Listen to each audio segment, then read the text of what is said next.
let's see. See if the cap on this works just as good. Nope. Let's see.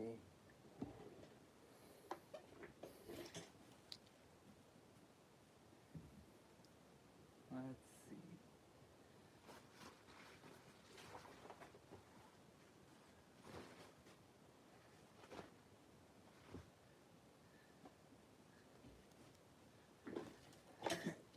Hello, welcome to the stream, everybody. Yes, indeed, it's icy. Indeed, it is icy.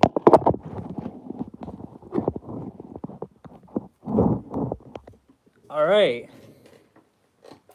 Hello, everybody. Welcome to the stream. My name is Ken, and I am the host of the Ikhwan Astahab, or the Brethren of Gold in English. For the Ivan Matus. Okay, so for all the people who are joining the stream, just not stream, you guys get a ring of the singing bowl. So for 2 people joining the stream, you get 2 strikes of the bell.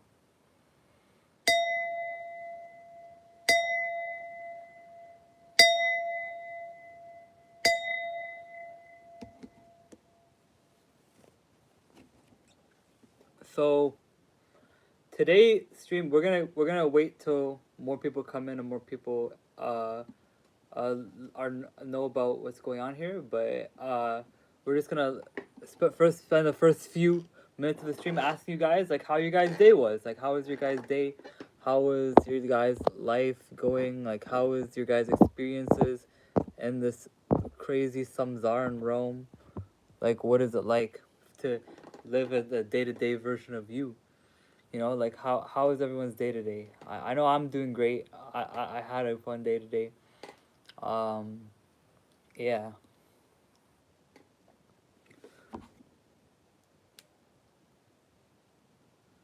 Oh, Scorn. Okay. Strike the bell for someone who joins.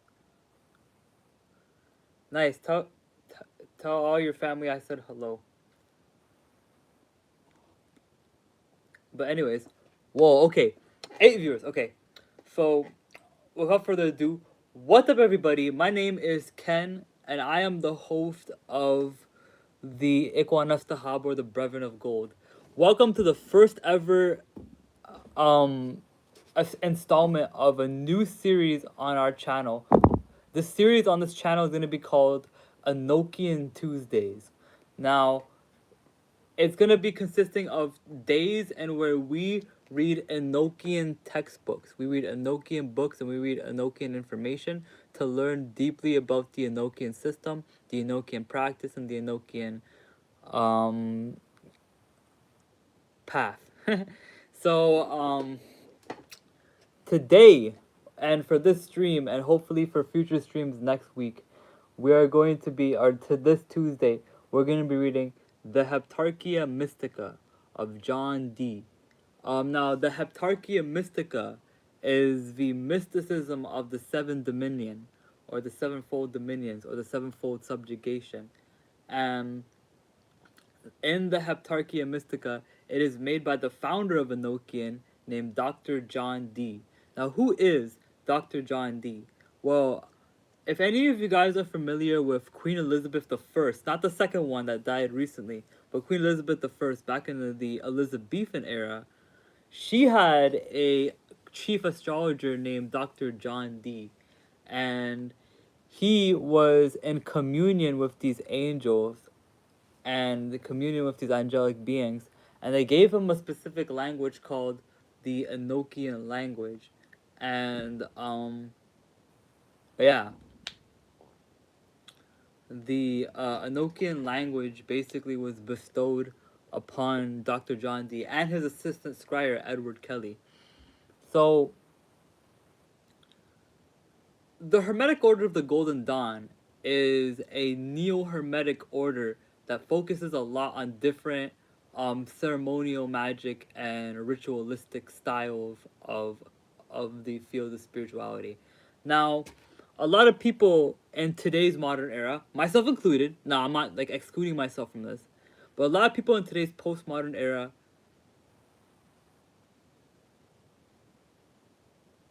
yeah, I know, right? 7 people. Interesting.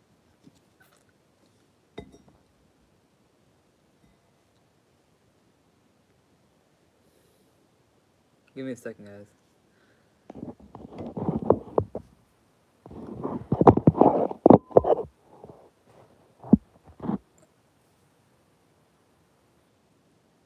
What do you mean, strange?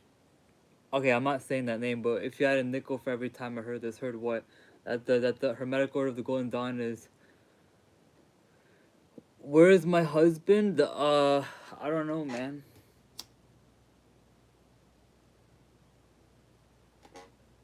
Welcome everybody to the stream. My name is Ken, and I am the host of the Equanas Tahab, and we are starting a new series on the stream called Enochian Tuesdays.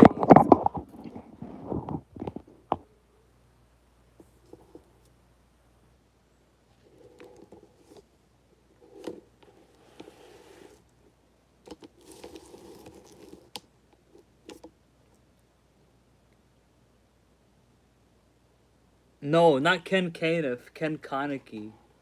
Look, I'm gonna show you. I'm gonna show you. Let's see.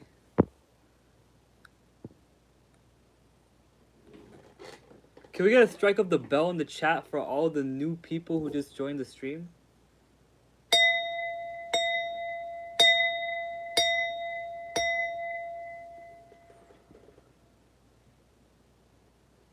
I feel like Ken Kaniff from Connecticut is an Eminem song. Well, I don't really listen to Eminem. Sorry, buddy. But yeah. Welcome everyone to the stream. Like, how are y'all doing today?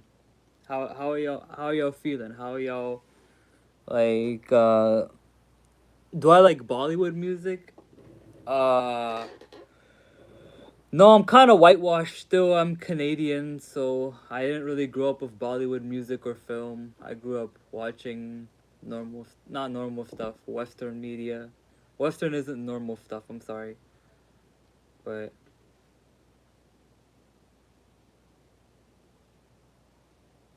whoa.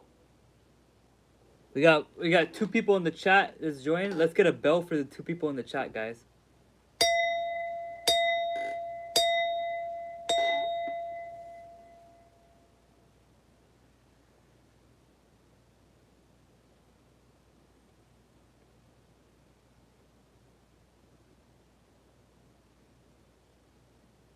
Did I ever watch Bugs Bunny? Yeah. Um, yeah. Anyways, guys, we're getting off topic here, but we're gonna start the stream and talk about. It's been almost 10 minutes since we started the stream, and we're gonna spend it talking. We're gonna talk about basically the Heptarchia Mystica of Dr. John Dee. Um.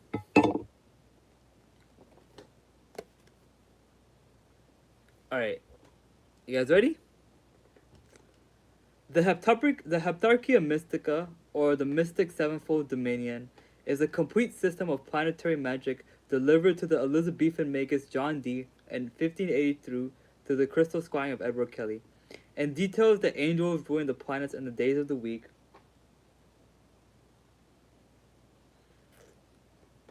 Describes their functions and how to invoke them. Neglected by the Hermetic Order of the Golden Dawn, Aleister Crowley, the Heptarchia was eventually published in 1983 after painstaking research by the late Robert Turner, who collected the text from these original manuscripts. A second edition followed in 1986.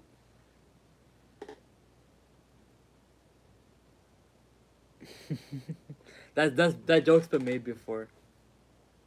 Unavailable for many years, the early editions are new collector's items. The new third editions have been carefully revised and updated by Robert E. Cousins.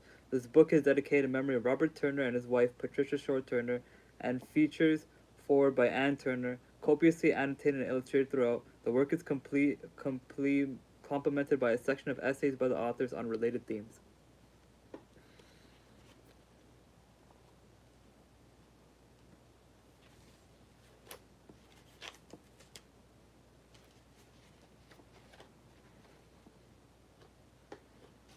I don't know, man. I don't know why they're talking about husbands. They're trolling.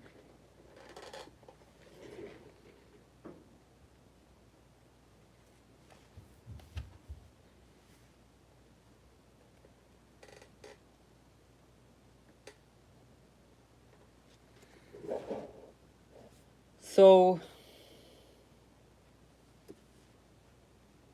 here is a image of the founder of Enochian, everybody. Here's a picture of the founder of Enochian. Pretty cool, right? Awesome. The Heptarchia Mystica.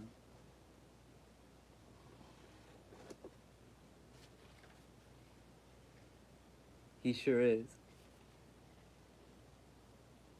That circulated 1594. That portrait is from 1594, I see.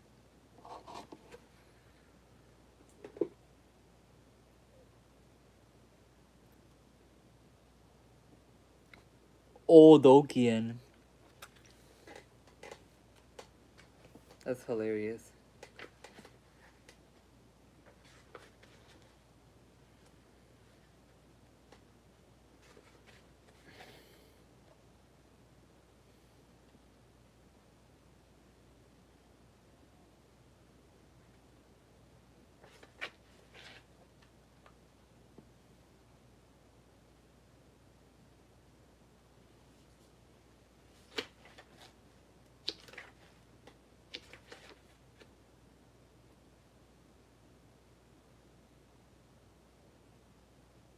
You guys ready?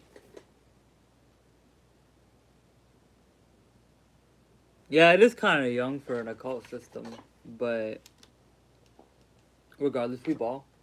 We ball. Alright, let's go. Preface to the third edition, dedicated to Robert and Patricia Turner. 40 years have passed since Robert Turner first published John Dee's Heptarchia Mystica in 1983. It proved so popular that a second revised and a large edition quickly followed in 1986. Having been long out of print, a new edition is well overdue. Regrettably, Robert Turner died in 2013, and with the passing of his wife and Patricia in 2020, it was felt that a new third edition of the Heptarchia would be an appropriate tribute to them. Several years ago, Robert had in fact asked me to help prepare a new edition for the Heptarchia for publication, but unfortunately it never materialized. However, after recent discussion with Robert and Patricia's daughter, Anne Turner, we decided to resurrect the project to this new addition to the result. Anne has kindly written a delightful foreword commemorating her parents and their legacy to Enochian magic and the Western tradition via the Mystery School Center within the legendary Order of the Cubic Stone. This memorial edition has been completely revised,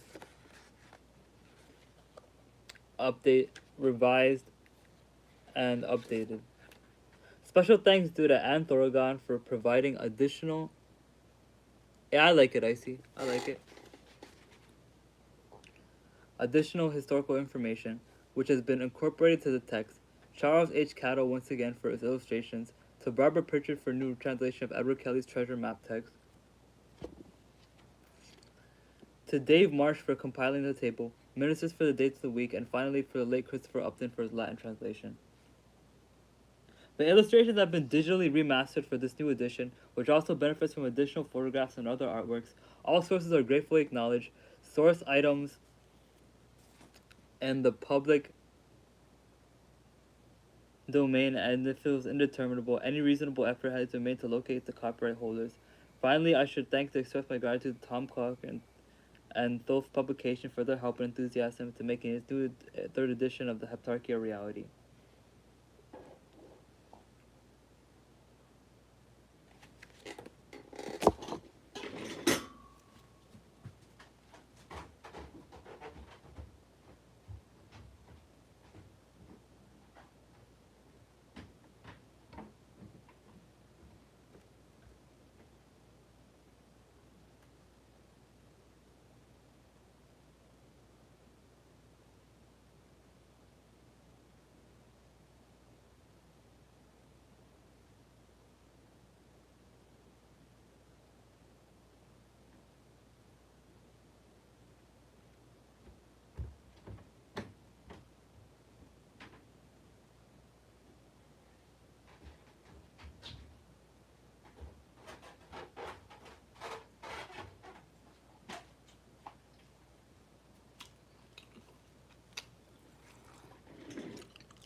Now, guys, to read the foreword by the late Robert Turner on the second edition of the Heptarchia.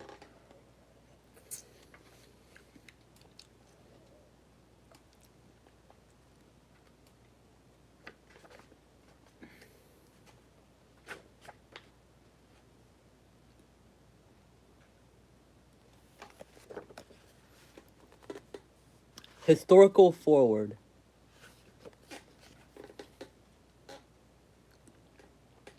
The richness of the Elizabethan epoch, perhaps the greatest period in British history, can be seen as the reflection of those great minds which interwove to produce the glittering tapestry of their time. In this age of worthies, there arose a man of great talents, John Dee, mathematician, astronomer, geographian, and historian. He was a man of great genius whose merits were extolled by royalty and nobility alike. A true Renaissance scholar, equal in every way, shaped the finest mind of his era. Dee's erudition endeared him to the Queen Elizabeth I, who appointed him as her astrologer. Her astrologer royal and counselor on certain matters of state and scientific importance. Yet, in spite of her prominence in the Elizabethan world, Dee remains strangely neglected by latter-day historians. It is scarcely necessary to furnish the reader with detailed accounts of John Dee's life, as the subject has been adequately dealt with elsewhere. A single quotation, if rather turgid or pontifical, from Dr. Thomas Smith, The Life of John Dee, will suffice to indicate the course of Dee's earlier life and development.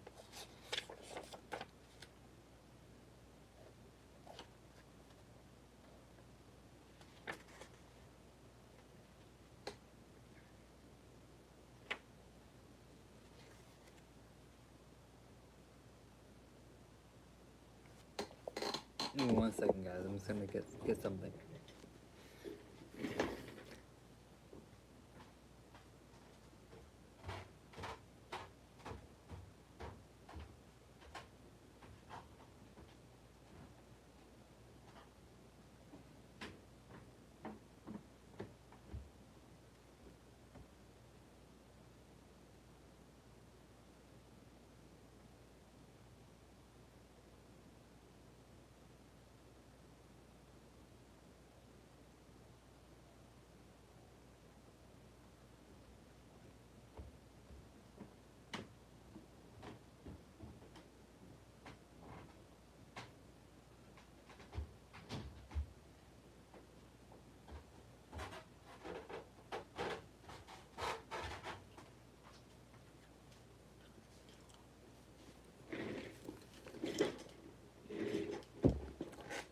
My day was good, by the way. But yeah, let's keep going.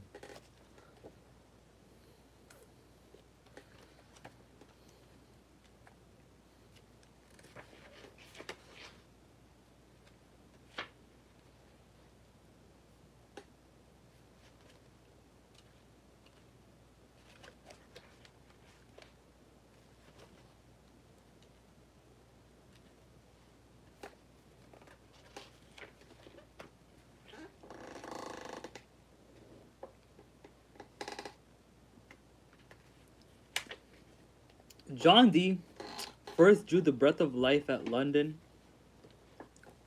on the 13th day of the month of July at 4 o'clock and 11 minutes p.m. in the year of the eternal incarnated word, 1527. His father was Roland Dee, an honorable man, and coming from a family successful genteel, whose care, according to the affection implanted by nature towards his own son, as well as being a boy of great hope and good disposition, was chiefly bestowed in informing his mind of Greek and Latin literature.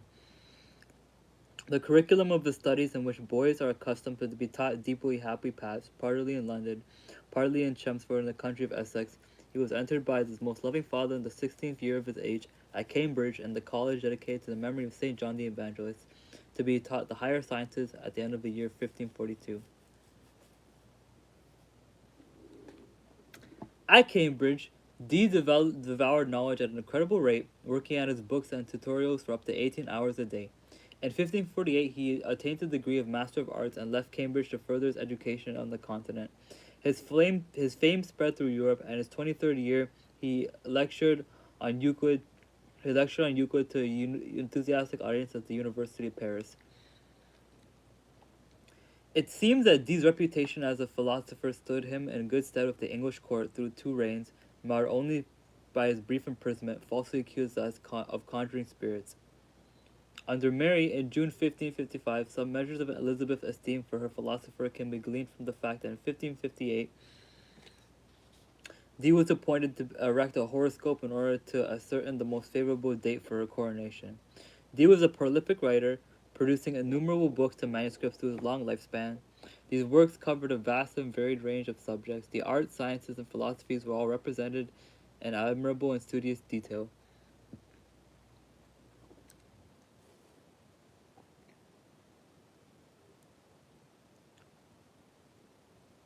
Some being so long and complex that printers refused to accept them. In 1570, Dee published his widely acclaimed mathematical preface to the English edition of Euclid's Geometry, the elements of geometric of the most ancient philosopher Euclid of Megara, trans Sir Henry Bingilsley, London, 1570. A work of great originality and erudition which exerted a powerful influence on the 16th century scientific thought. Hey, welcome to the stream! You get a bell for talking in the chat.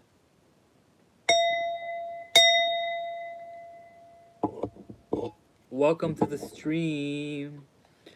We're doing a no. So Lens, if you aren't aware, we're doing a new thing. Oh, by the way, welcome back, Icy. Welcome back. Welcome back. Welcome back. If you don't know, we're doing a new series on the streaming called Enochian Tuesdays, where we read some Enochian literature once every Tuesday. So right now we're reading through John Dee's Heptarchia Mystica, or the mystery of the sevenfold dominion. So yeah. Excuse me. Sorry, I just had some stuff come up. Oh, hey, what's good? Oh, what's good? Welcome to the stream. Oh, you definitely get a bell for joining the stream.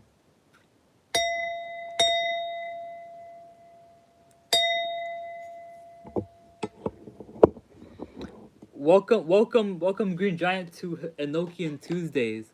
No, it's okay. It's okay. You just uh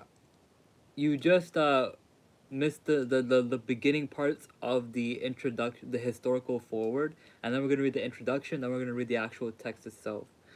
But this is welcome to Enochian Tuesdays, where we read Enochian text and learn more about the Enochian system and try to get deeper into Enochian stuff. And yeah, today we're going to be reading John Dee's Mystery of the Sevenfold Dominion, or the Heptarchia Mystica. So yeah, let's keep going.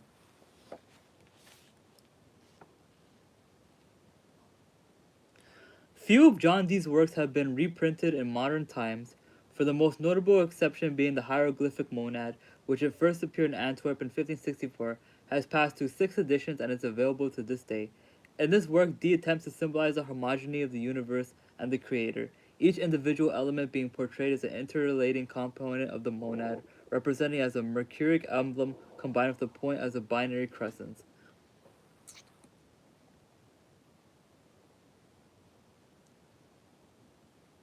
Oh, I'm reading the Mysticism of the Sevenfold Dominion by Dr. John Dee. Would you like to know who Dr. John Dee is?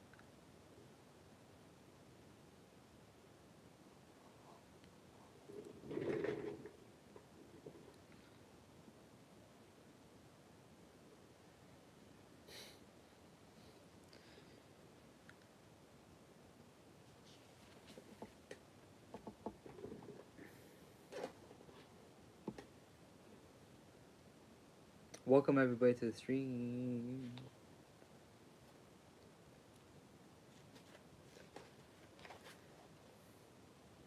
Anyways,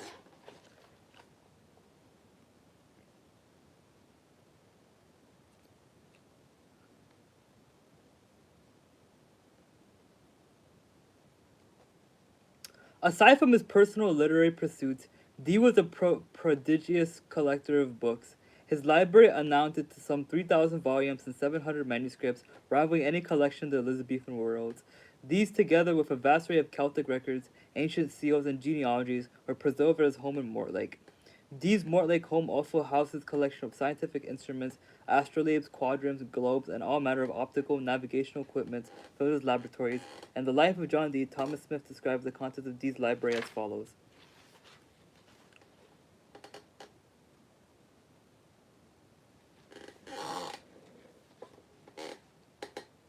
To the noble furniture of the library, there appertained a not moderate accumulation of mathematical instruments and machines, and those which at that time had not been brought into common use, as well as those which by his own ingenuity and amended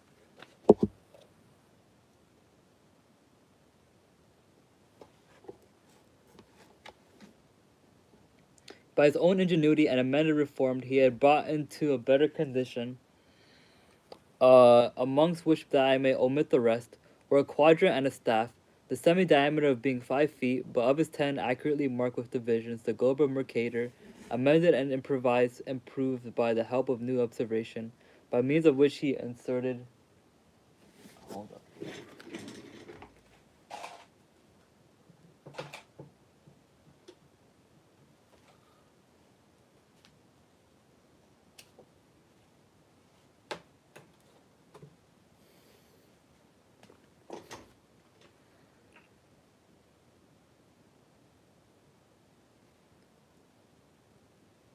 By which he had inserted the place of motion of the comets, which appeared at the proper time, the octave, the ninth, and 10th of the spheres, blah blah blah. Okay, anyways, Dee invented various navigational instruments of his own design, amongst them a device which he called the paradoxical compass, which could be corrected to avoid charting errors. Mariners, however, mistrusted of his new innovation, could not understand the complex principle of its operation, and was rarely used. Strangely enough, it was Dee's inventive talents that first gave rise to his reputation as a sorcerer. In his early Cambridge days, he was responsible for a production of Aristophanes' Pax, for which he contrived a mechanical beetle or Cerberus to fly through the air of the palace of Jupiter, carrying a man in a basket of food. This feat was so astonished the audience that, for the most part ignorant of mechanical arts, that rumors were spread to the effect that Dee had accomplished his wonder by the aid of demons. Similar superstitious beliefs followed him wherever he went, even during the time he and his family were journeying the continent in the 1580s.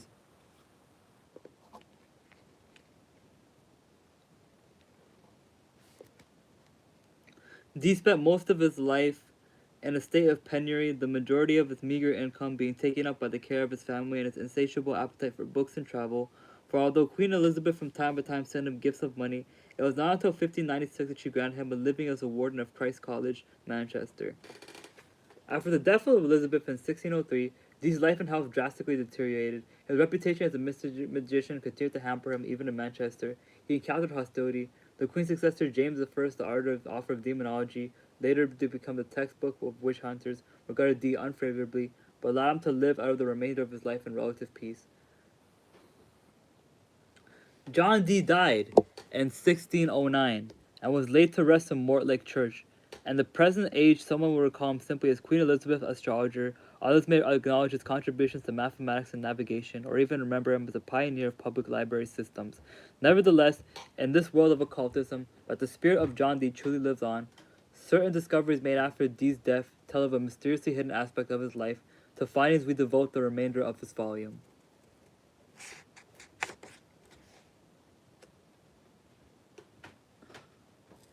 Introduction.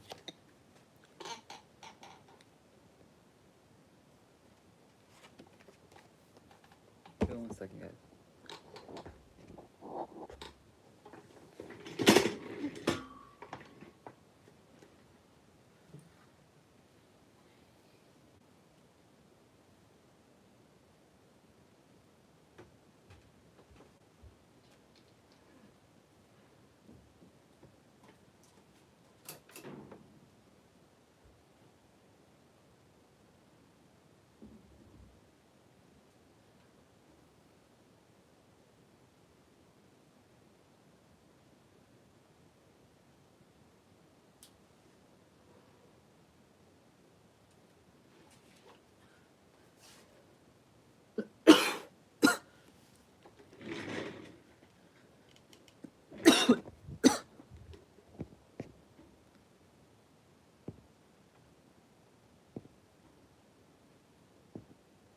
What's up, Ivan?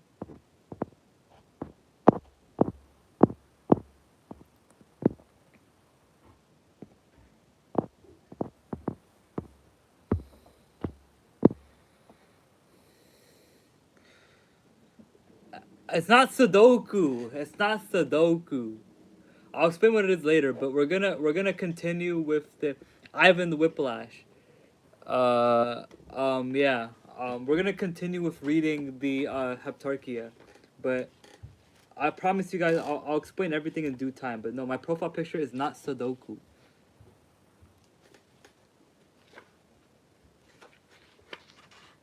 Okay, you guys ready? Let's start. Ready? One, two, a 1, 2, 3, 4. Let me just put this off because I like looking at my background. Over 400 years have elapsed since John Dee transcribed his fair copy of the Heptarchia Mystica. Before this, the work existed in embryonic form as a mass of complex and somewhat confusing notes scattered throughout the early books of his spiritual diaries. In the interest of clarity, I have employed Dee's final condensation of the sevenfold doctrine as the major tenet of this volume, to which I have appended an extensive series of notes in an attempt to rectify various shortcomings and to amplify important points.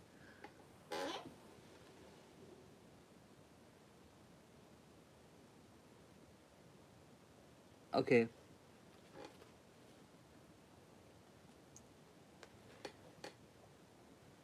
The contracted and simplified format for Dee's fair copy seems to have been intended as a basic guide to the system, oriented towards practical experimentation and possessing striking similarities to many of the grimoires of antiquity.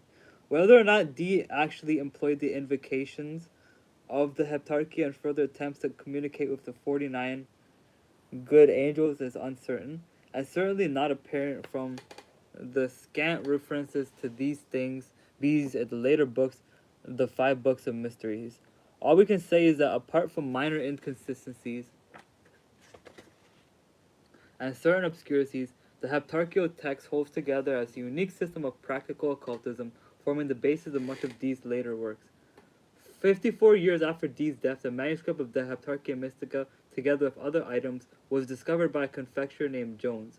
It had been hidden in a secret drawer concealed with the base of an old cedarwood chest, which had been purchased by Jones in a shop in Ado Street, London. 10 years later, the manuscript, together with a number of additional Dee papers, passed into the hands of that champion of the magical arts, Elias Ashmole, who restored them to their place of dignity in the annals of occult history.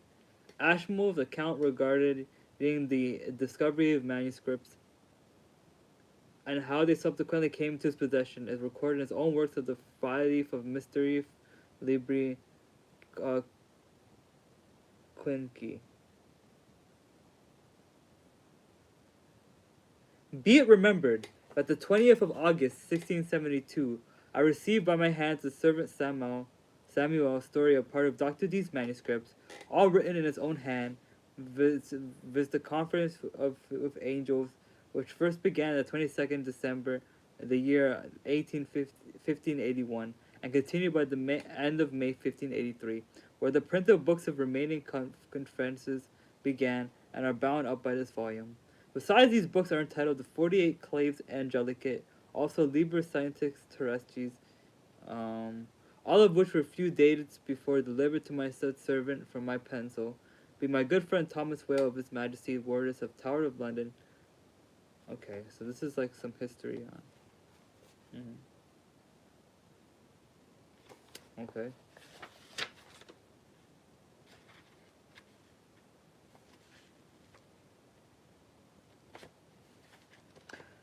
Okay, I'm gonna skip ahead, guys, because this isn't the actual text. Obviously, this is just an introductory text.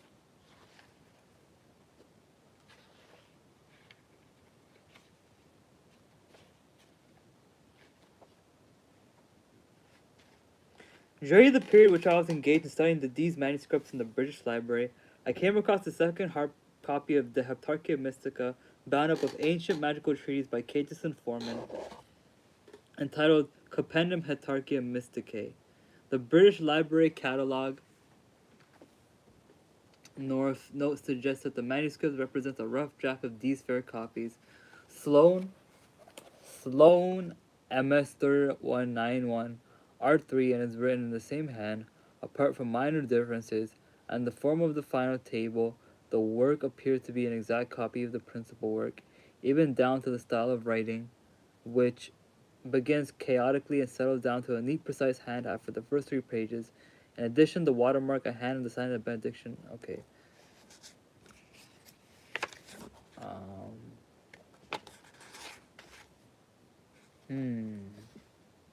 I'm just skimming through this, guys, because this isn't the actual text. This is just some introductory stuff about it that I kind of already know.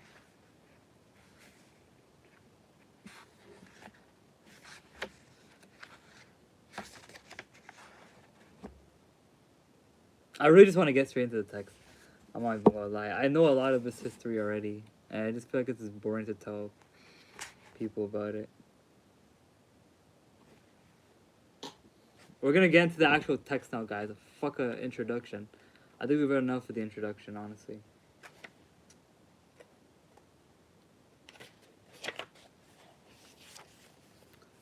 The Heptarchia.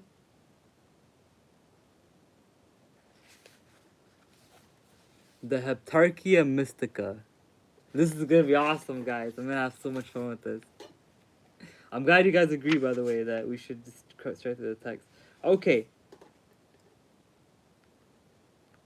Book 1 of the collection. The Divine Laws of Creation itself. On the title and general contents of the book, some needful testimonies. November 16th, 1582. Braeglos, the last of the 7 princes, concluding the first book hereof with these words. So this is by one of the princes of, like, one of the celestial princes. Beware of wavering. Blot out suspicion of us, for we are God's creatures that have reigned, do reign and shall reign forever. All over our mysteries shall be unknown unto you, etc. Behold, these things and their mysteries shall be known unto you, reserving the secrets of him that reigned forever, whose name is great forever, King Karamara. At the same time, open your eyes and you shall see from the highest to the lowest, the peace of God be upon you. November 17th. Vernite gerdatum repetus opera Dei. Come, let us gradually seek the works of God. There is one God, Prince Hagono. There is one God and there is one work of ours. In the first book of creation, the princes spoke of God's mighty words, and it works in the second mostly. Kings mostly do this. Note, very many came to the convex superficies of this transparent globe and said, we are ready to serve our God. King Karmara, November 19th.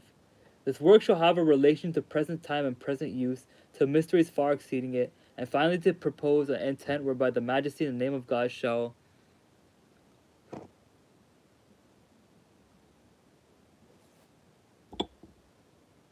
Oh, that's hot. Ooh. Sorry, I was just holding the candle holder and it was hot because the candle just burned out. But, yeah.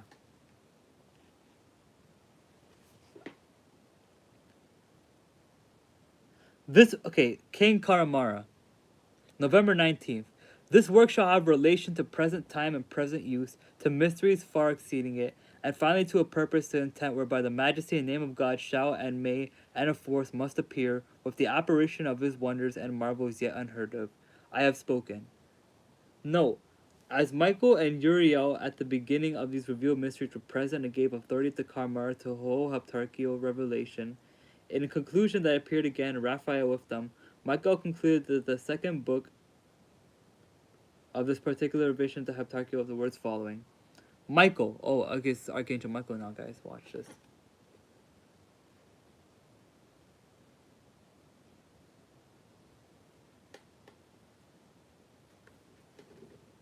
Michael, November 19th. Merciful is our God and glorious is his name, which chooses his creatures according to his own secret judgment. This art is the first part of a threefold art, joining man with the knowledge of this world, the government of his creatures, and the sight of his majesty unto him. Oh, I say unto him, which is strength, medicine, and mercy to choose that fear him. King Karamara. November 21st. In the appendix of your second book, you have a work of your proportions essence of 7 in form, which of itself divided by a number septenary, of the course, estate, and determination of things above, things next, and things below, which of itself is pure, perfect, and without blemish, etc. King Karmara, November 21st. O God, how easy is this first understanding? You have been told perfectly, plainly, and absolutely, not only the condition, dignity, and estate of all things that God has formed, but also with how you were delivered the most perfect form and use of them, etc. King Karamara, November 17. Even as God is just, his judgments are true, his mercies unspeakable, so are we the true messengers of God. Our words are in his mercies forever. Glory of God, glory be to the Most High God.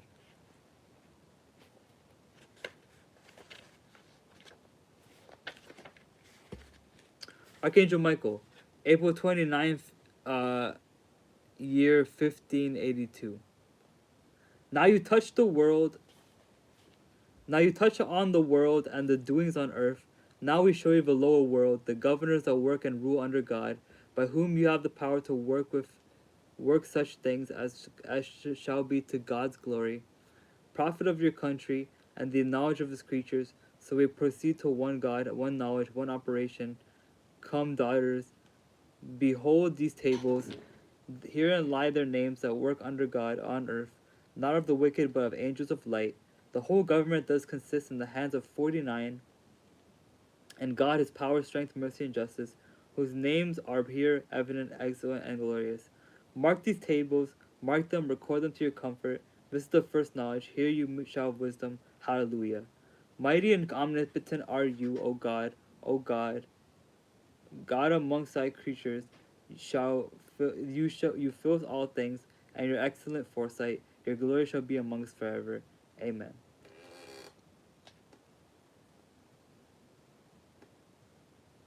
Archangel Uriel, April 29th, year 1582. The fountain of wisdom is opened. Nature shall be known, earth with her secrets disclosed, the elements with their powers judge. Behold, I teach you there are 49 angels, glorious and excellent, appointed for the government of all earthly actions, which 49 do work and dispose the will of the Creator, limited from the beginning in strength, power, and glory. These shall be subject unto you, and the name and by invocating the name of God, who does lighten, dispose, and comfort you. King Karmara, November 19th, of King Babagel, his princely ministers. What does the heaven behold, or the earth contain, that is not or may be subdued, formed or made by these? What learning grounded upon wisdom with the excellencies in nature cannot they manifest? One in heaven they know, one in all man they know, one in all earth they know. Measure heaven by part. Let God be glorified, his name be praised, his creation well taken, and his creatures well used. Archangel Uriel, May 5th, year 1583. He that stands in the midst of the globe signifies nature, whereupon in the first point is the use and practice of this work. That is to say, as concerning the first part of it is said, this book contains 3 kinds of knowledge: the knowledge of God truly, the knowledge, number and doing of things and angels perfectly, the beginning and ending of nature substantially. Chapter 2 of John D. His principle and in manner peculiar interest to exercise the doctrine heptarchial. This is awesome, guys. I'm having so much fun reading this.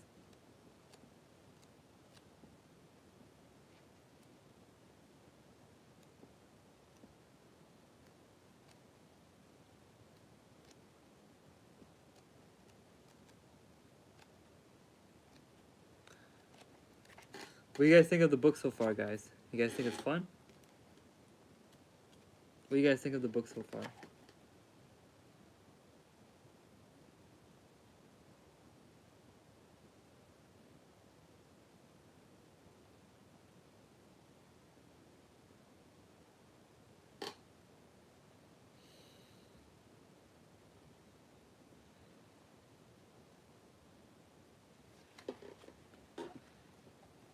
I'm glad you guys like it so far. Anyways,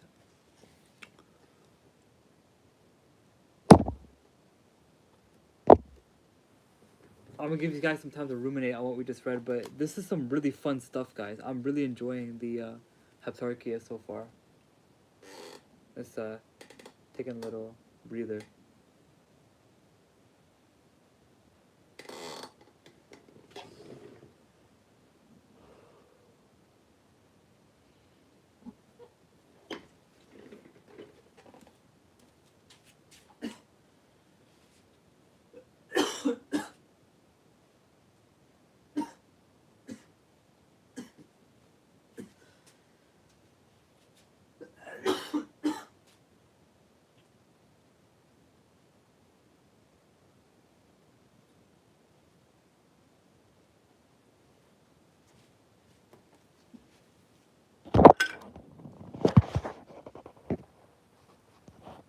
Hey guys, I want to show you guys something really cool. I want to show you guys something really cool. Okay? Oh, not my feet, but this is this is the tarot tableau. Isn't it cool, everybody? What do you guys think of this? What do you guys' opinions on this? The tarot tableau.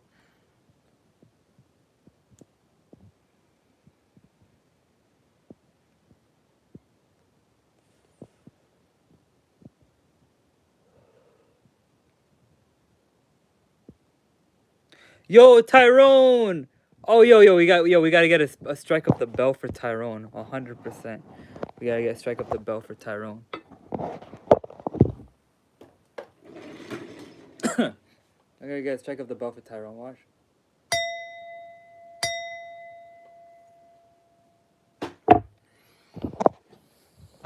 Yeah, don't mind me, Tyrone. But right now we're showing the chat the tarot tableau. Oh, here. Oh, let me try to not get my feet in the freaking picture. That's crazy.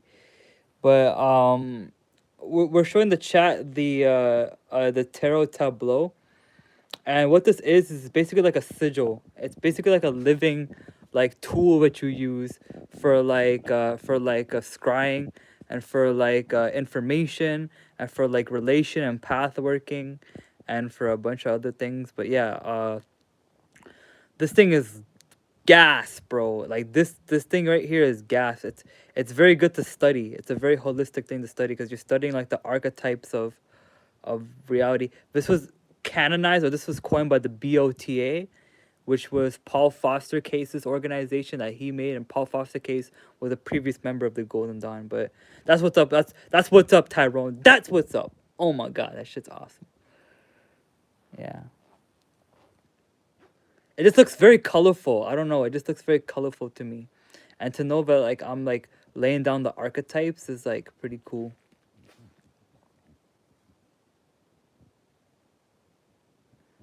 But yeah, guys.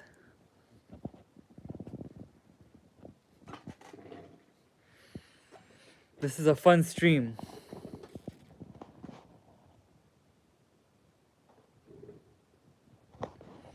Damn, Tyrone is a blessing. He joins and we get a bunch of people coming into the stream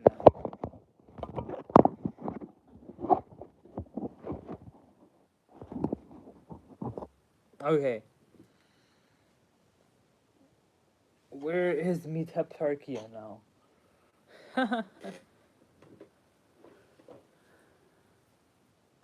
Oh, I see it now. I see it.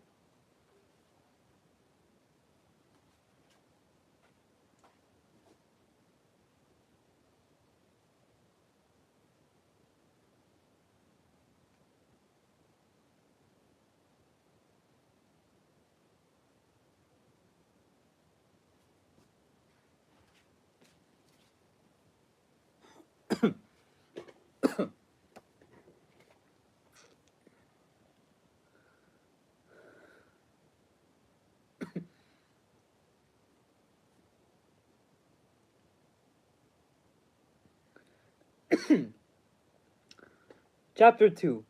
Of John Dee's principle, and in manner, peculiar interest to exercise the doctrine heptarchial. Which means like sevenfold.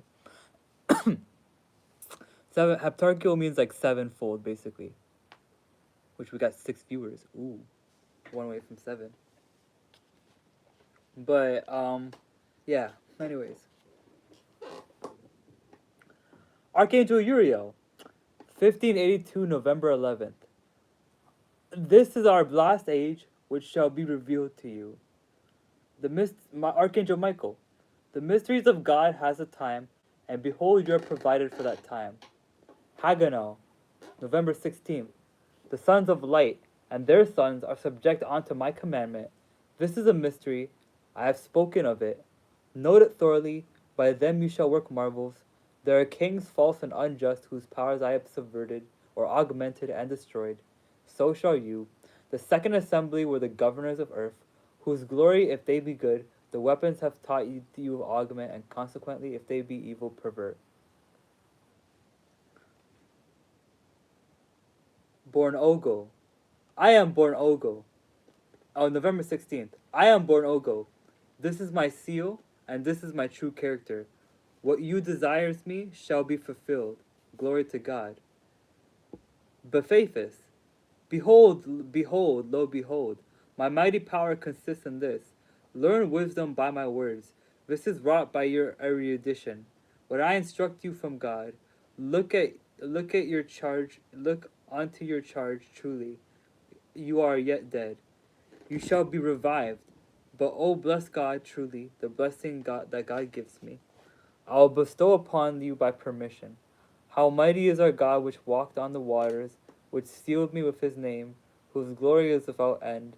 You have written me, but yet you did not know me. Use me in the name of God. I shall at the time appointed be ready. I will manifest the works of the sea, and the miracles of the deep shall be known. King Karmara, November 17th.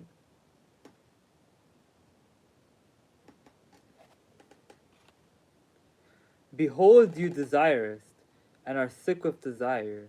I am the disposer, though not the composer of God's medicines. You desire to be comforted and blessed and strengthened in your labors. I minister.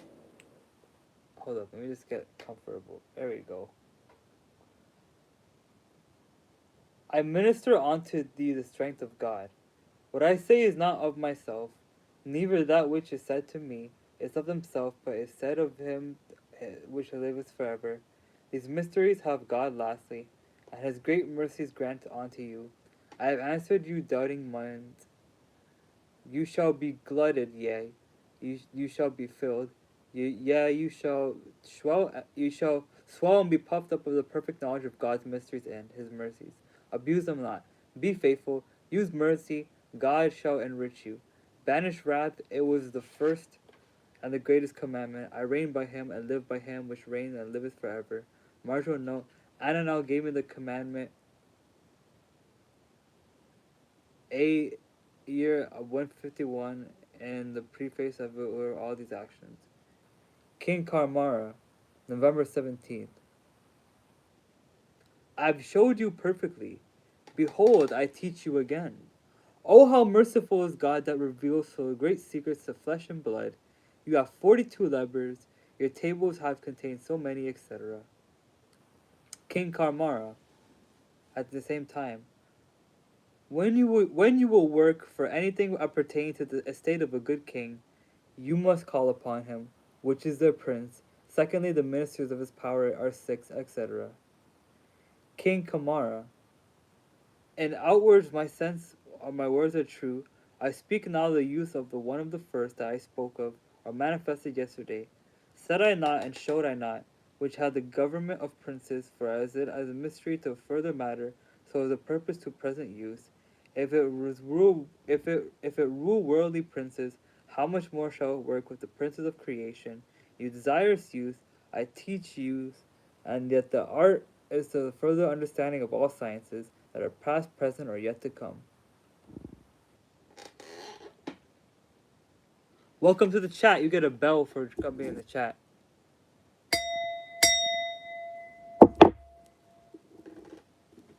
Good. Welcome to Enochian Tuesdays, brother. And welcome to Enochian Tuesdays, where we read Enochian texts and get deep into the Enochian practice of things. I am the host of the Enochian Tuesdays. My name is Ken. I'm the host of the Ikwan of Stahab, and I'm proud to say that Enochians are going up on a Tuesday. Enochian, yo, that's crazy, yo, yo. I don't know if Tyrone's still there. I'm gonna make this man face palm right now. You know, like in the Book of Genesis, like Enoch like walked with God, and like God was like he was no more because God took him. Yo, he was really going up on a Tuesday, bro.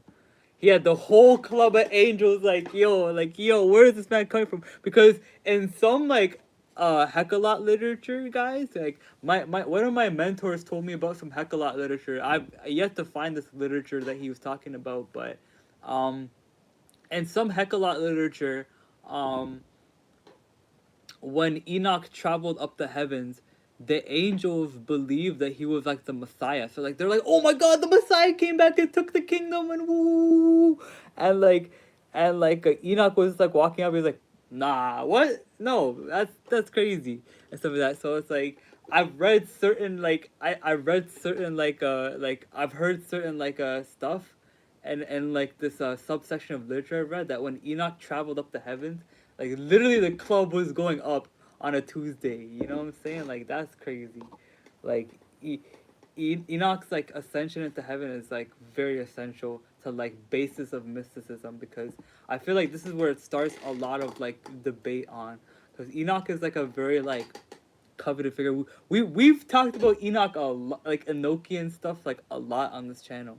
Like a lot of these streams pertain to Enochian stuff, and I'm so glad we can continue this on every single Tuesday. You know what I'm saying? Because let's just say, man, the club is indeed going up on a Tuesday, and we got Enoch in the club, and he is indeed choosing who can be one of his congregation.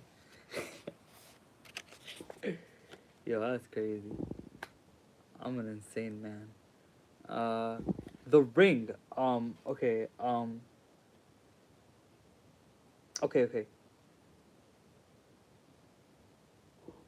King Karmara. In outward sense, my words are true. I speak now of the use of one of the first that I spoke of and manifested yesterday. Said I not, and showed I not, which have governed of the princes, for as it is a mystery to a further matter, so as the purpose of present use, if it is rule worthy princes, how much more shall it work with the princes of creation? You desire its use, I teach use, and yet the art is the further understanding of all sciences that are past, present, or yet to come. Fruit hath further virtue, and only in eating. Gold is further his condition. Property and quality that in melting or common use, kings that are in nature, you are dignified, etc. The ring, King Karmara. Last of all, your ring, which was appointed you, with the layman comprehending the form of your own name, which is to be made perfect gold as aforesaid. King Karmara. You shall be comforted, but respect the world to come, whereunto you are provided, and which shall end, and in what time serve God truly, serve him justly. Great care is to be had of those that meddle with princes' affairs. Much more consideration of whom you shall meddle or use any practice, but God shall be shadowed, has shadowed you from destruction. He preserved his faithful, the shadow of the just, with a shield of honor. None shall enter into his knowledge of these mysteries of thee, but his worker, Edward Kelly. You estate with the prince, now reigning, shall shortly be amended. Her favor increases with the good wills of divers that are now deceased.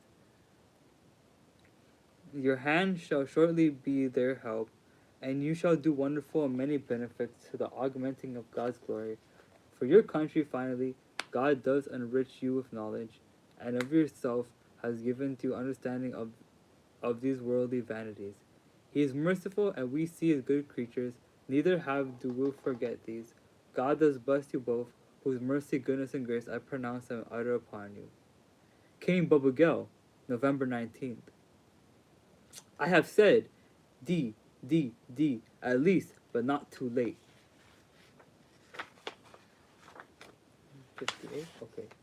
Note, King Bobugel says this in my obtaining to such mysteries of the ministers under him to make show of. King Karamara, November 20th. Lo, thus you see the glory of God's creatures, whom you lave with most consideration to the day, a king and their prince and his character. the king and princes governors for the whole day, the rest according to the 6 parts of a day. Use them to the glory, praise, and honor of him which created them, to the laud and praise of his majesty.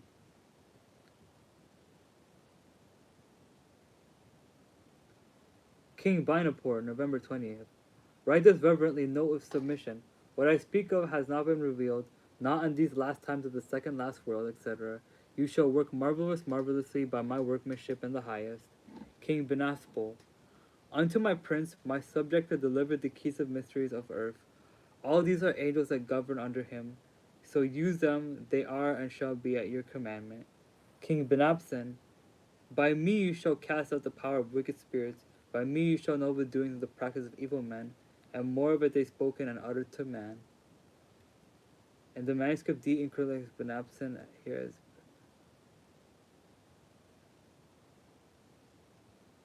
Okay. King Karmara, November 21st. Oh, how great is the infirmity and corruption of man, that has faith in angels and their good works, but scarcely at all in God. All worldly things contain the corruption of the world within them. Our God, that true God of ours, I say, with his true angels and those that serve him, is always true. Seek what you wish. I have spoken, and what I have said is cloaked in truth, justice, and perfection. And from the end of the measure you will measure us and power, and we will do what you wish, for nothing is obscure that you have received through him. Edward Kelly. The Receptacle. King Karmara. November 21st. One thing yet is wanting, a meet receptacle. There is yet wanting a stone. One there is most excellent, hid in the secret of the depth, etc., and the uttermost part of the Roman possession, etc. Lo, the mighty hand of our God is upon us. The you shall prevail with it. Kings with all these creatures of the world, whose beauty and virtue shall be more worth than kingdoms of the earth, go towards it and take it up. Keep it a secret. Let no mortal hand touch it, but be thy own. Your character must have the name of the 5 angels written in the midst of the signal amethyst, graven upon the other side in the circle, and in the midst whereof must the stone be which was also brought, wherein you shall all times behold privately yourself the state of God's people throughout the whole earth. Whose name is first of the sons of light, is placed in the characters of Belagon or King Kamar himself. Archangel Raphael. Okay, awesome. I think that's actually all 4. Hold up, no. If it's Gabriel, then there's. I think they got 3 out of the 4 angels, right? But they don't have Gabriel for some reason. I find that like very compelling. They have 3 out of the 4. Which one does Gabriel fall under? Gabriel typically falls under. I want to say Earth to a certain extent. But in the Sefer Bahir, it says that he falls under water. And in Islam, he falls under water heavily, severely. He is the angel of the moon in Islam. So, I mean, let's see. I'm pretty sure. Let's see. East, south, north, and west. Yeah. Okay. Yeah. Yeah.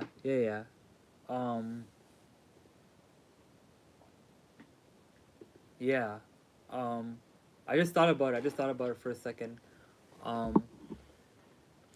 Yeah, Gabriel would be a water elemental. So I want you guys to like pay close attention to that. That John Dee in this book has 3 out of the 4 corner angels, right? It's okay, IC. It's okay. Oh, by the way, you get a bell for entering the chat. We're here to learn, not to talk. Anyways, we can talk, but like we're mainly here to like learn. I want you guys to pay attention to that minute detail, though. That John D here is talking to all of the angels except for Gabriel. Why? Why? Why do you think that is? Why do you think that's the case? Maybe it'll answer it later in the book. But, anyways.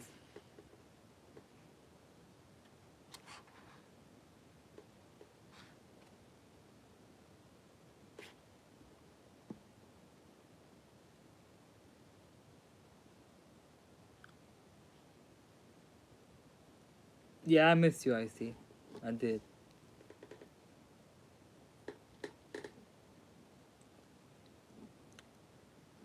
Raphael, March 26th, year 1583. Go and you shall receive, tarry and you shall receive, sleep and you shall see, but watch and your eyes shall be fully opened. One thing which is the ground and element of your desire is already perfected. Out of the seven, or heaven, you have been instructed of the lesser part most perfectly. All those before spoken of are subject to your call of friendship at any time. You may see them and know what you will. Everyone shall at all times and seasons show you direction in anything. One thing I ask of you of all offices, you have been subjected in all offices. Use them when it please you, and your instruction has been.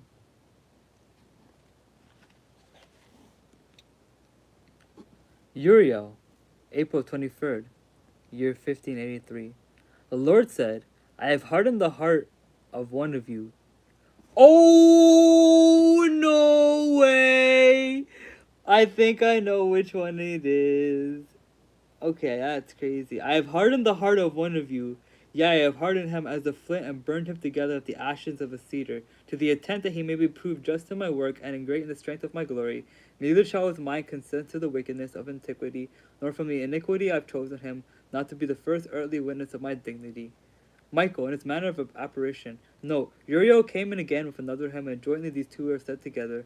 Praise God forever, glorify God forever. And now Uriel stood and the other sat down in the chair, with the sword in his right hand, and all his head glistened like the sun. The hair of his head was long. He had wings, and he had lower parts seeming to wear feathers. He had a robe over his body, and a great light in his left hand. Michael, March 11th, 1582, he said, We are blessed from the beginning, and blessed be the name of God forever. Oh, are you okay, I see? Hey, everything's gonna be okay.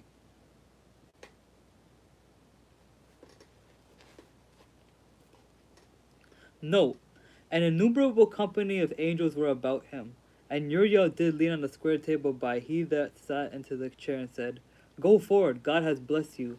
I will be your guide. You shall attain unto your searchings. The world begins with your doings. Praise God, the angels under my power shall be my commandment. You shall see me, I will be seen of you, and I will direct the living in conversation. Put up your pen. Michael, March 14th, the ring. Now Michael thrust out his right arm with the sword, and bade the scribe to look. Then the sword did seem to cleave.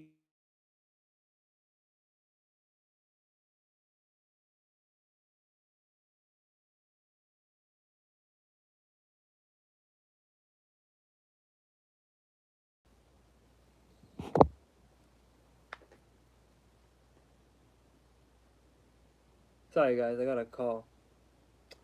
But after this sort must the ring be. Know that I will reveal of it this ring which was never revealed since the death of Solomon, with whom I was present.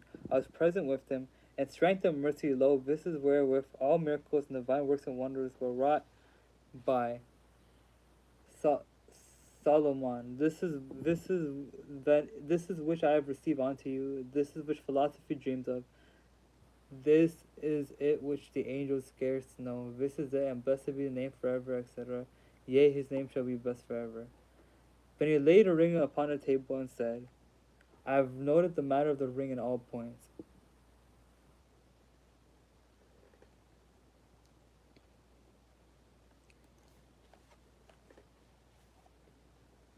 How I spell my name? Ken.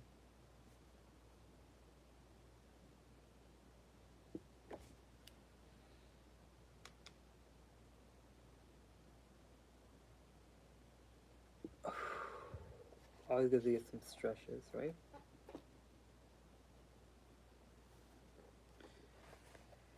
After that, he threw the ring down upon the table, and it seemed to fall through the table. Michael, so shall it do at your commandments. Without this you shall do nothing. Blessed be his name and encompasses all things. Wondrous are in him, and his name is wonderful. His name worketh wonders from generation to generation. No. Then he brought in the seal which he showed the other day, and he opened the sword. And the scribe read, and he read, Emeth. And the sword closed up again, and Michael said, This I do open unto you, because you have marveled at Sigillum Dei. This is the name of the seal which is blessed forever. This the seal itself is holy, is pure. This is forever. Amen.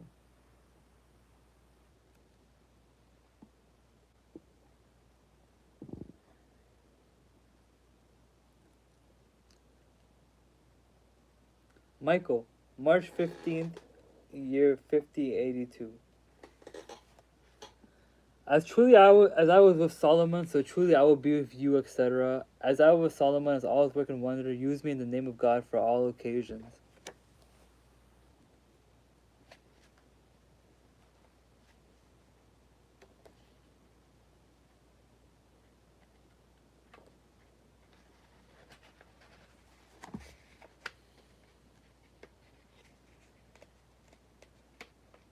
Let's see, 63, 64. Chapter 3. Some remembrances of the furniture and circumstances necessary in the exercise of Tarkio. King Karmara, in the presence of Michael, year 1582, November 17th. First cast your eye into the general prince, governor, or angel, that is principal in this world, then place my name, who you have already, in the name of him that was showed you yesterday, and his power of the rest of his fixed perfect ministers. With these you shall work to do a good end.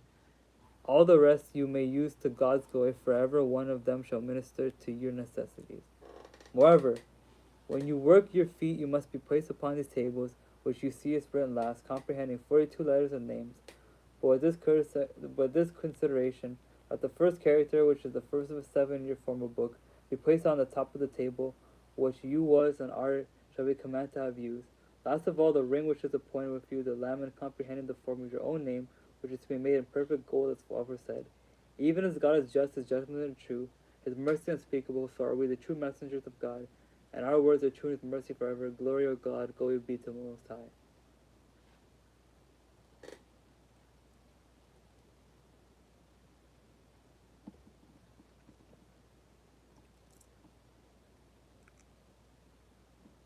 Hey, Green Giant, what do you think of the book so far? What do you think about the Heptarchia?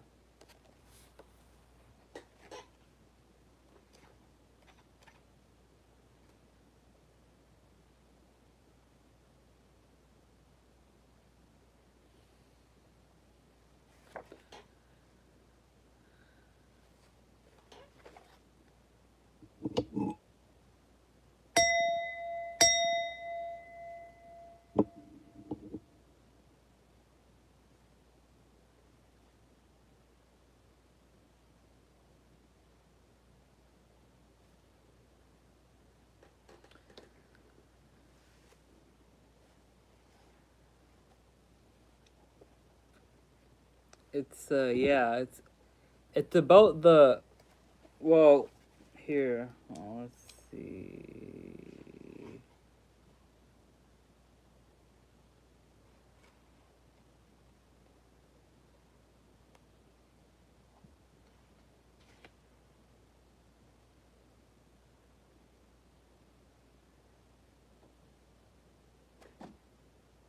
Okay, yeah. We're just near the chapter where you get to see some visuals, guys. You guys,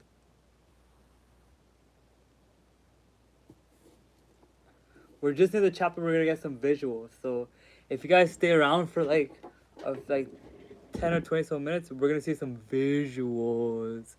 It's gonna be lit. I already have some written in my notebook already. So yeah.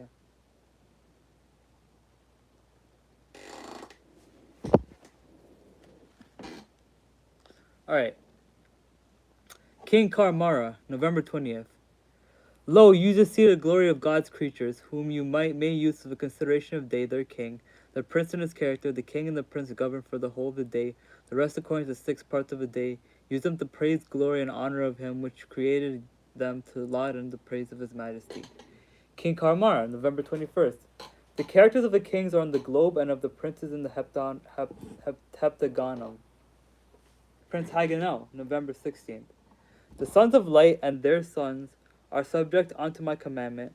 This is a mystery I have spoken it, none it thoroughly. They are my servants, by them you shall work marvels. My time is yet to come. The operation of the earth is subject to my power. I am the first of the 12. My seal is called berries, and here it is. Hagenel. In his name of my name be my character, and the rest of my ministers are these things brought to pass.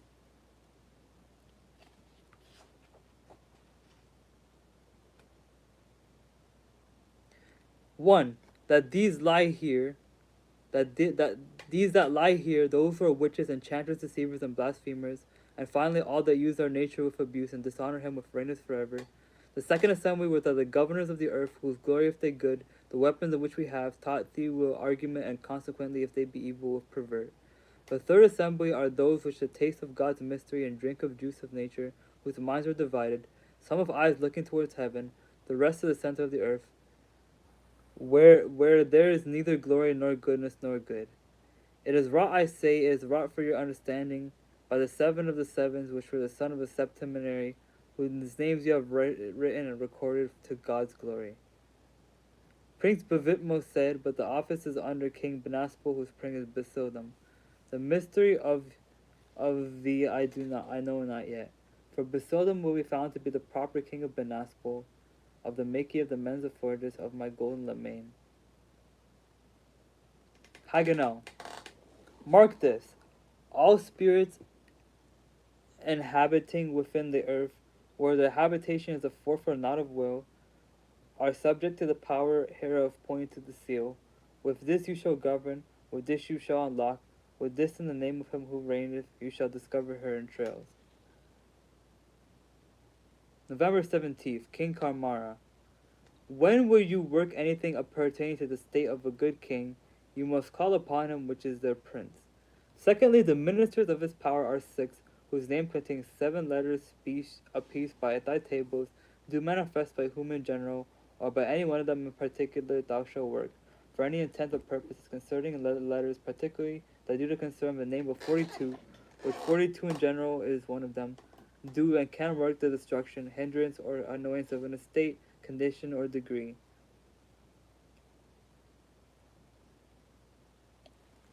King Bobagelta is prince.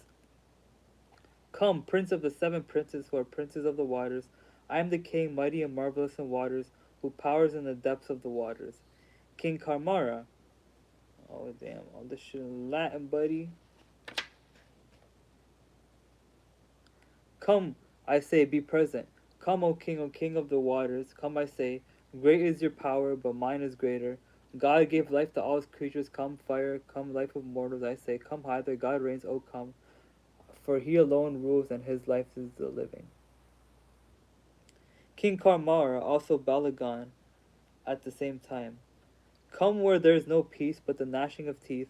Come, you who are under my power. King Karmara, November 21st. Behold, every one of the princes shall have his peculiar table. Uriel, May 5th, 1583. Your character must have the names of the 5 angels written in the most sigil Ameth, graved upon the other side of the circle, in the midst whereof the stone be which was also brought, where you shall at all times behold the state of God's people to the whole earth. The 4 feet of the table must have 4 hollow things of sweet wood, whereupon they must stand. Within the hollowness whereof the seal must be kept unburnished. 1 month is all for the use thereof. The silk must be of divers colors, the most changeable that can be gotten, for it was able to be. Oh wow, this is fucking crazy. The character of alignment for me was noted. It should contain some token of my name. Now it's the count of the true characters of dignification. I perceive with no peculiar marks of letters of my name. Uriel. The form in every corner considers my name. D. You mentioned there to be a certain shadow of delta. Uriel. Well, D. What is the name of this? What is the use of the 7 tables, like arms, and from what ground are they framed or derived? Uriel. They are the ensigns of the creation, whereof all they were created by God, known only by their acquaintance and the matter of their doings. D. Have I rightly applied the days to the kings? Uriah, the days are rightly applied to the kings. D. The characters and the words annexed to the king's names in the outer circumference of the great circle of the globe, how are they to be used?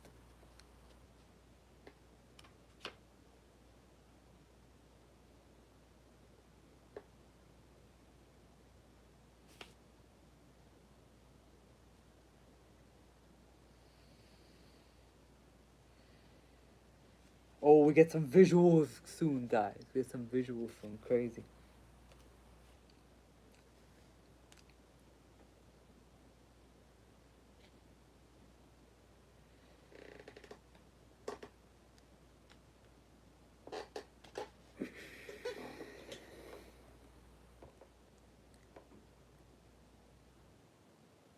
Sigillum Ameth is to be set in the middle of the table. Grace, mercy, and peace be unto the lively branches of his flourishing kingdoms. And strong you are in your glory, which does unite the secret parts of a lively workmanship, and therefore the weak understanding of man. Herein is your power and magnificent opening of man. And why? Because the divinity and secret power is here shut up in numero tenario and quaternario. The number 3 and 4, from which is the beginning and all foundation of this your most holy work.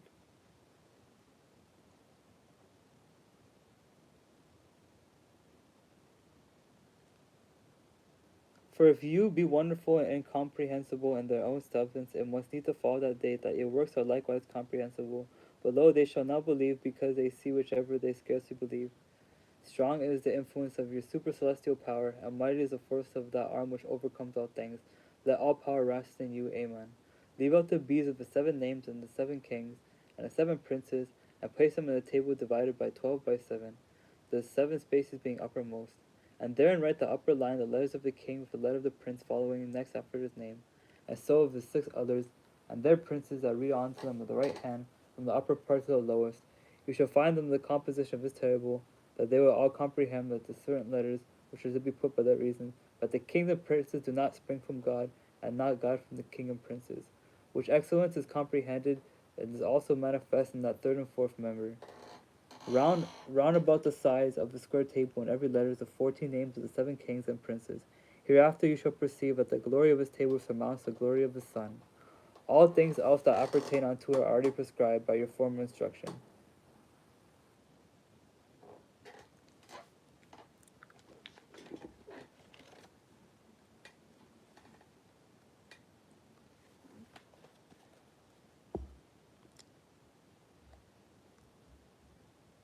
D. God is the beginning of all things, but not after one sort nor everyone alike, but is the 3 manner of works of his name, the one in respect of dignification, the second in respect of consolation, the third in respect of an end and determined operation. Now, sir, to what end would you wear your character, etc.? But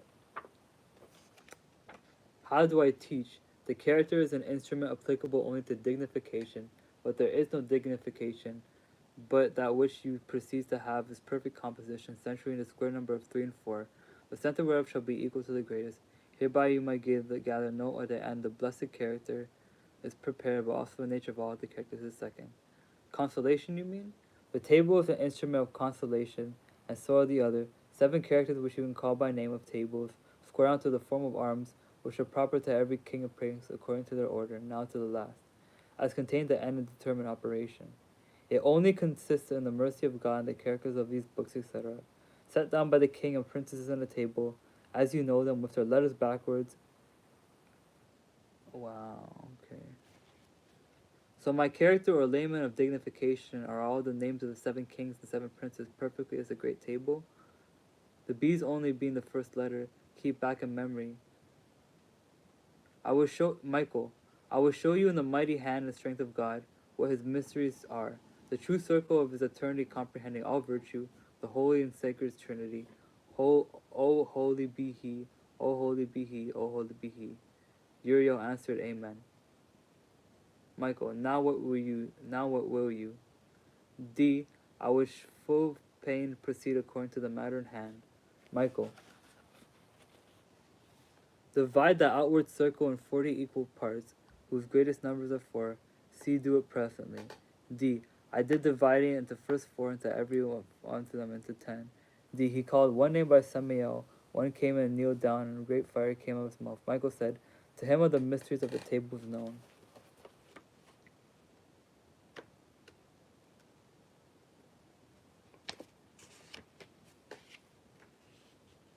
Michael said, Samael again, and by he answered, O you God has said, and lasts forever, etc. Samael stood up, and flaming fire came out of his mouth, and he said as follows, Samael, mighty Lord, what would you do with the tables? Michael, it is the will of God you fetcher them hither. Samael, I am his tables, behold, these are his tables, lo where they are. D. There came in 40 white creatures, all in white silk log robes, and they are like children, and all they fall on their knees and said, you are holy among the highest, O God, and your name be blessed forever. D. Michael stood up out of his chair, and by all his legs seemed to have 2 pillars of brass. He as high as half, way to heaven, and by his forehead was all on fire. And he struck or drew out of his sword under 40 heads. The earth quaked, and the 40 fell down. And Michael addressed Samuel with a thundering voice and said, declare the mysteries of a living God, our God, one that lives forever. Samuel, I am ready. D. And stepped forward the 40 of the rest, which opened his breast and covered with silk, and there appeared a great all gold. Note the number. 4 over the T stood the number 4 in this fashion. The 40 all cried, it lives the multiple forever, blessed his name. That creature did shut up his bosom and vanished away like a fire. Place that first place in the name of God.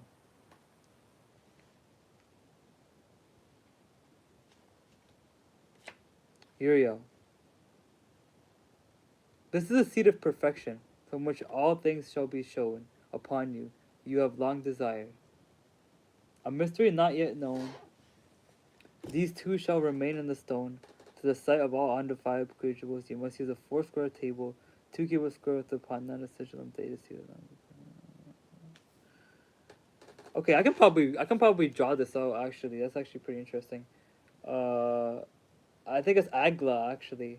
The table is to be made of sweet wood and 2 cubits wide. Under the table to see a red soap. Okay. Look guys. The first visual. It's a very easy to make sigil, and don't you guys think? And I'm pretty sure this is aligned with the word Agla, which is the word that you say when you finish the lesser banishing ritual. So yeah. Agla. I'm gonna draw that actually.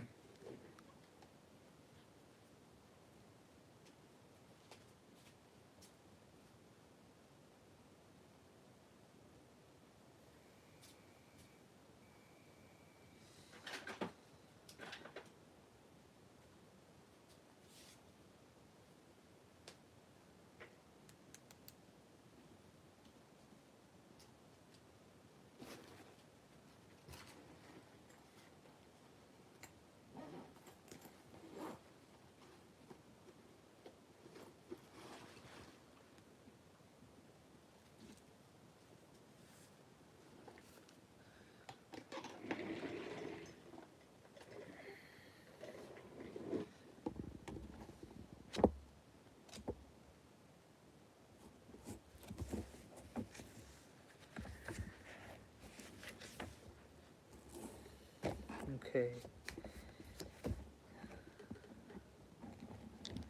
It looks a lot like Agla. That's why I'm kind of drawn towards it. Wow, that's interesting.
see.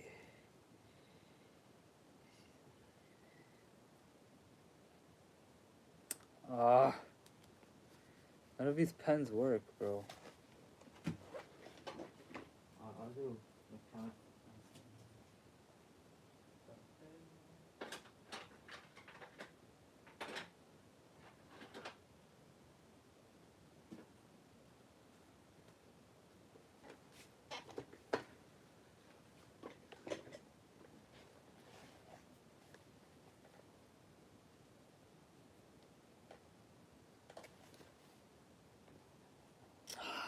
Fuck, man.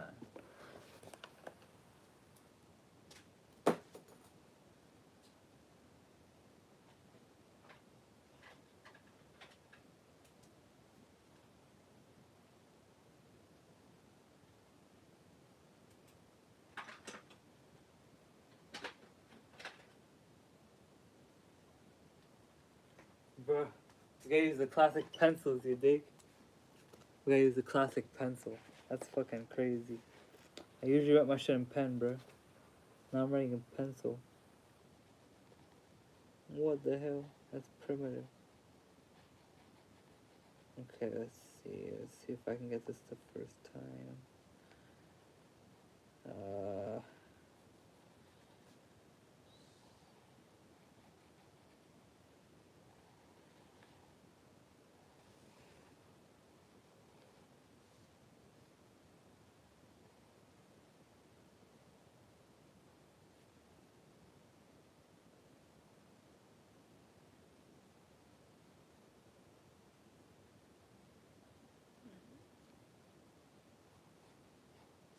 A-L A-G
This is sick, bro. What the hell?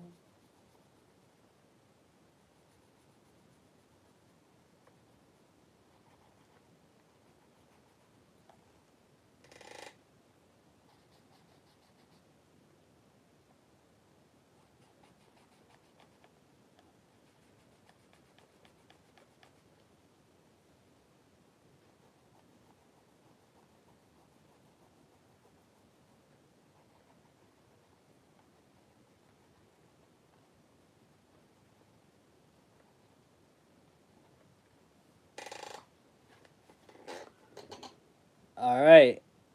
I think that's like a one-on-one copy of what I just read.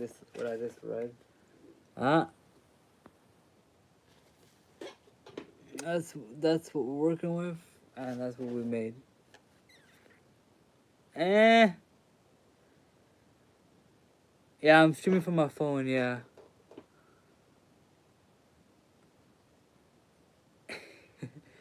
Yeah.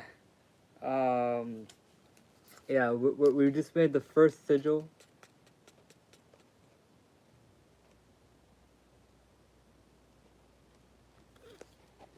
Yes, sir. Yo. Okay, since this is the first time on the stream, we get a bell. We ring the singing bowl every time someone joins the stream. Someone joins the chat.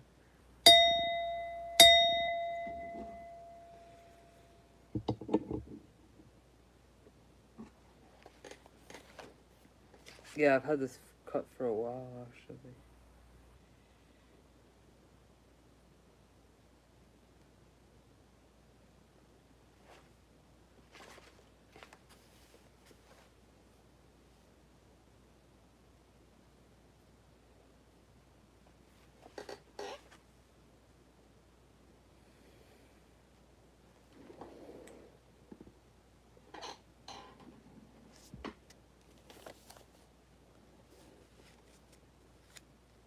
Agla.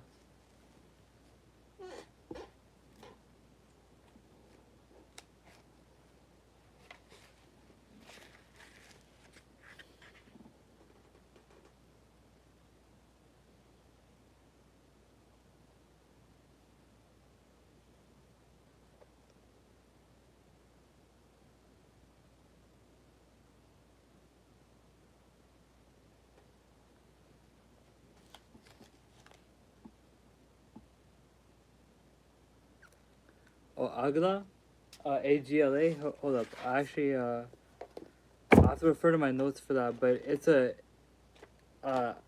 So when you're doing the lesser banishing ritual of the pentagram, there are four divine names that you incant. You cant the tetragrammaton, Yod, He, Va, He. Then you go the other direction and you do Adonai, and then you do Ye, and then you do Agala, and then it's the final divine name that you incant when you finish the lesser banishing ritual of the pentagram.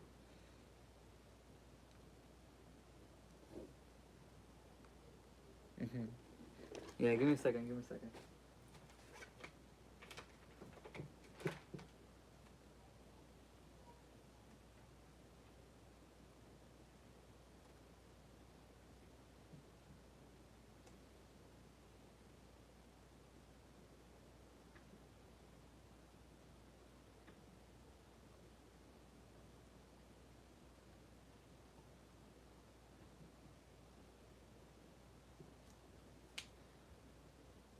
Oh, you are forever. You are mighty forever. Oh God. Okay.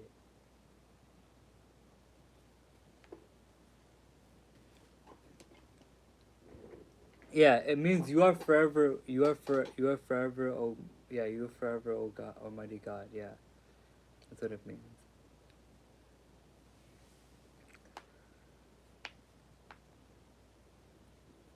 AGLA, and this what's it called? Part of the thing actually.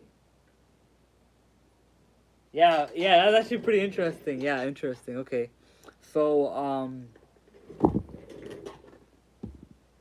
this divine name is usually invoked when you face north, right? And the only angel that D didn't invoke in this specific like ritual was the angel of the north, Gabriel. So I'm just like ideas are running through my mind right now. It's pretty interesting. No, because my friend told me that oh,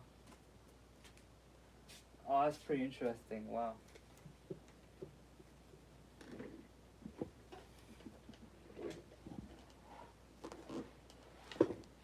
Okay. Okay, let's see. Uh,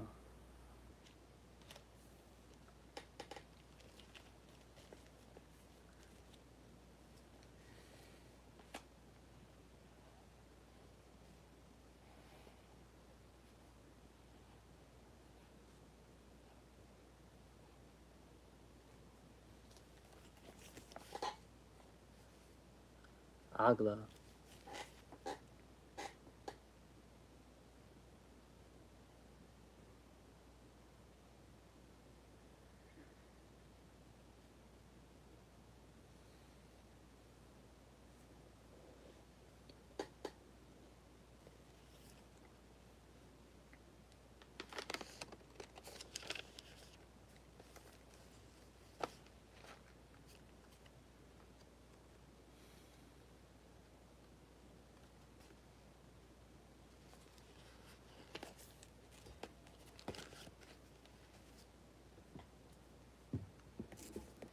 we're gonna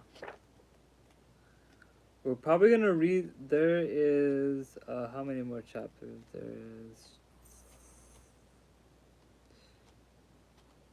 There's three more chapters in this book. Okay, there's three more chapters in this book, and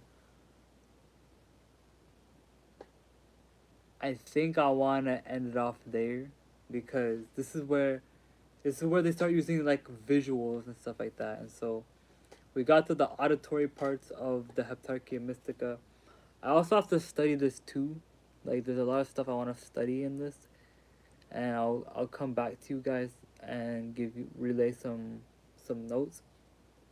But yeah, so we just read halfway through the Heptarchia Mystica of John Dee, and it was a hell of a ride, eh? It was a hell of a ride. I had a really fun time reading this actually.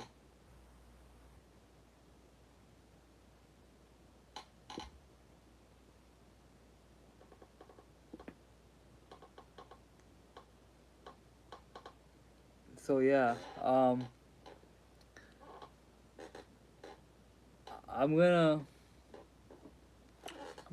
actually end the stream now, but thank you guys so much for watching. We just made it like halfway through like John Dee's Heptarchia Mystica, and I have a lot that I want to like think about, and I have a lot of stuff that I want to like reflect on and invest in. But yeah,